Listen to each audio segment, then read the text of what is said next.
एक ये है इनविजिबल नीडल टेक्निक, जो पुराने जमाने में हुआतुओं ने इजाद की थी। पहला टांका लगाओ और सीधे बाहर खींच लो। दूसरा टांका लगाओ, धागा सुई के चारों तरफ लपेटो और खींचो।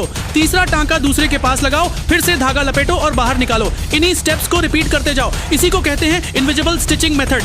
कहा जाता है ये हुआतुओं की जिंदगी की सबसे बड़ी खोज थी। पहले जख्म सिलने में इस्तेमाल होती थी। कमाल की बात यह है कि सिलाई के बाद कोई सिलाई के निशान दिखते ही नहीं, इसलिए बाद में इसे कपड़े रिपेयर करने, पैंट की लंबाई घटाने और स्लीव्स छोटा करने में यूज किया जाने लगा।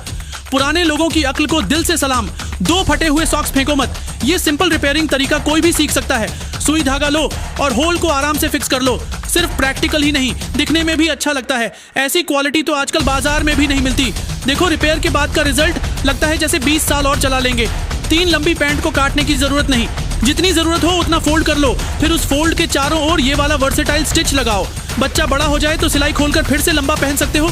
बिना कटे इनविजिबल वे से पैंट शॉर्ट करना अब पॉसिबल है। 4 कॉलर ढीली लग रही है तो इस तरह से ऊपर नीचे स्टिचिंग करो, जितनी टाइट चाहिए उतनी, फिर हल्का खींचो। अब देखो स्टाइलिश ब्रेडेड कॉलर तैयार, सिंपल भी और सुंदर भी। 5 अगर बटन गिर जाए तो इसे इस तरह से सिलाई करो, मजबूत भी रहेगा और दिखने में भी अच्छा लगेगा। 6 पुरानी सॉक्स का ऊपरी हिस्सा काट लो, फिर उसे पैंट के नीचे इनविजिबल स्टिचिंग से जोड़ दो। एकदम प्रैक्टिकल तरीका है। सिलाई के बाद कुछ भी दिखेगा नहीं, ऐसा लगेगा जैसे ब्रांड न्यू खरीदी हो। अंत में धागा खींचो और पैंट की लंबाई बढ़ा लो। 5 से 6 साल और आराम से पहन सकते हो। 7 अगर पैंट की सिलाई कहीं से फट गई हो तो नीचे से शुरू करो। अब सुई डालो और बाहर निकालो, फिर धागे को लेफ्ट राइट क्रॉस करते हुए लपेटो। एक बार ये तरीका आ गया तो लाइनिंग खोलने की जरूरत नहीं पड़ेगी। बार बार यही दोहराओ और पैंट एकदम ठीक हो जाएगी। सिंपल भी, टिकाऊ भी और स्टिच के निशान भी नहीं दिखेंगे। और ऐसे ही प्रैक्टिकल लाइफ हैक्स के लिए फॉलो करते रहो।